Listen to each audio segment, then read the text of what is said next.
I made $100,000 in less than 12 months on my fourth career pivot in 20 years of working at the age of 42.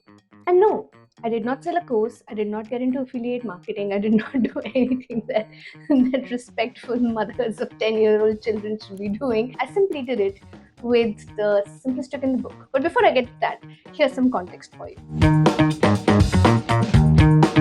So as I was saying, this is my fourth career pivot in a career that spans 20 years, includes a decade of being in the corporate sector doing sales, another decade of being an entrepreneur, and I launched 2 companies, and then I decided to exit that. And I wanted to do something that I found to be more meaningful than whatever I had done up until that point in time, and honestly to be a little bit more chill. My work days now involve a nap, and I'm extremely thankful for that more than anything else. And what this made me realize is that while I might have been doing all of these, moves and shifts and pivots because I was looking for following my passion, eventually my passion was to simply make sure that my career and the source of revenue that I create for myself is not bound by any long-term commitments, because a lot of other things in life need long-term commitments. This should be fun.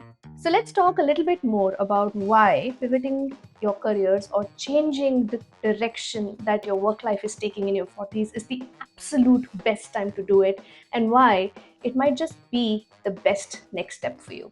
The first one is experience and credibility. By your 40s, you have built a huge amount of work experience that tells you what you like, what you don't like, what you're good at, what you're not good at, and what are the things that people have started to know you for. There is some amount of knowledge that has been acquired over the years beyond your education, and now you can easily create almost like a confluence of the 3 areas which come together, which is what you like to do, what comes easy, and what is something that you truly enjoy doing, and what have you gained experience on. Putting those 3 things together, there's another video right here that I have done in detail about how this little concept can help you. But essentially, in your 40s, you are ready to take on a challenge that pushes you further.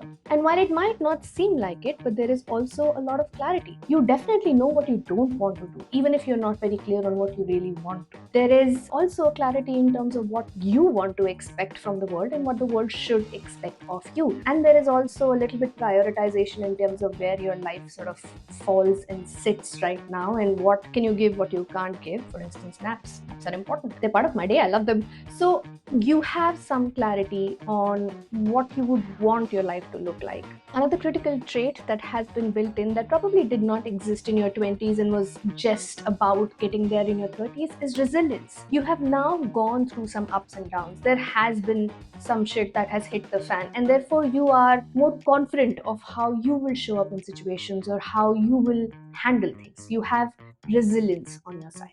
Another important thing that you have on your side is the fact that you actually have a higher earning potential. Luckily, because we belong to the last generation that has grown up without having a computer or a phone or a smartphone in their hands, you understand that there is a lot of importance that your knowledge presented in your unique fashion to the audience, tailored exactly to them, will have value. And you're also not averse to doing the research on your own instead of having AI just give you the first right answer. You can actually use the tools and resources that maybe AI brings in better because you know how best to ask it the right questions. Having said all of this, at no point am I saying that this is going to be easy. There are no simple steps to success. Mostly it is hard, it is cringy, and a lot of times it's extremely overwhelming. But just because something's hard doesn't mean that it's impossible. Cringe is part of learning something new, and overwhelm simply means that you're stepping out of your comfort zone, and all it really needs is for you to break it down and take it one step at a time. Coming back to my story, I made the $100,000 in less than 12 months by simply doing the work. Just that, just doing the work, just picking up myself, trying to find new ways to do older things, trying to understand new tools and technologies that are available to me, and trying to use my skills to the best of my abilities in a way that makes me happy, which makes it easy to stay stuck on a new path. I hope that this was helpful. Even if it wasn't helpful, I would still love to hear what your experiences have been in terms of changing your paths or trying to find something new, and I would love to learn. Thank you.